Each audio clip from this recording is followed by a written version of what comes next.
I now call on Senator Craughwell, who's not Bridget, but you're very welcome. Yes, thank you, Cahill. Look, I'd like to wish all of the women of Ireland, my 8 sisters, my mother, my granddaughters, my wife, my daughter, my cousins, all of them a great St. Bridget's Day.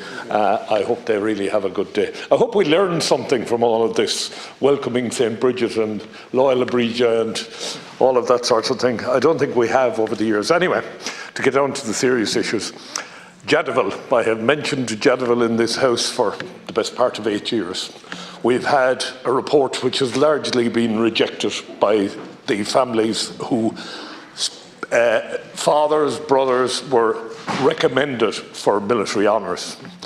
After the debate in the Seanad with Minister Coveney, after the publication of the Jadaville Independent Review Group report, I was under the impression that no action would be taken.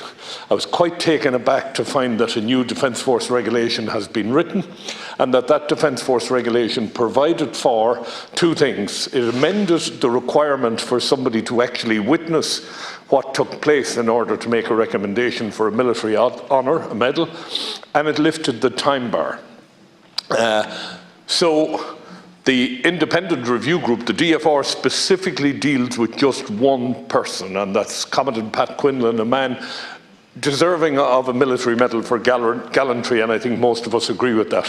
However, the last surviving commissioned officer, Captain Noel Carey, and 2 of the last surviving senior NCOs have now submitted to the Department of Defence and the Defence Forces 34 recommendations for medals. If you can waive the time frame and if you can waive the requirement to actually witness the event, then those that actually saw what happened, surely the weight that their recommendations would carry is one that should be respected. We are not saying, and never have said, that all 34 should get medals. What we are saying is that they should have been afforded a proper medals board.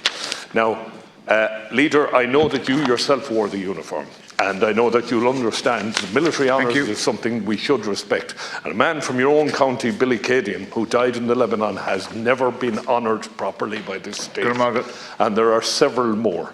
So I am now again starting the campaign to get the Chief of Staff to go back over the last 100 years and look at every action and see who is entitled to be recognised. Thank you. Senator Craughwell raised an issue around Jadaville this morning, as he has done previously, and has raised an issue around a request to the Chief of Staff to go back over the last 100 years to look at who may be due recognition that has not been yet recognised.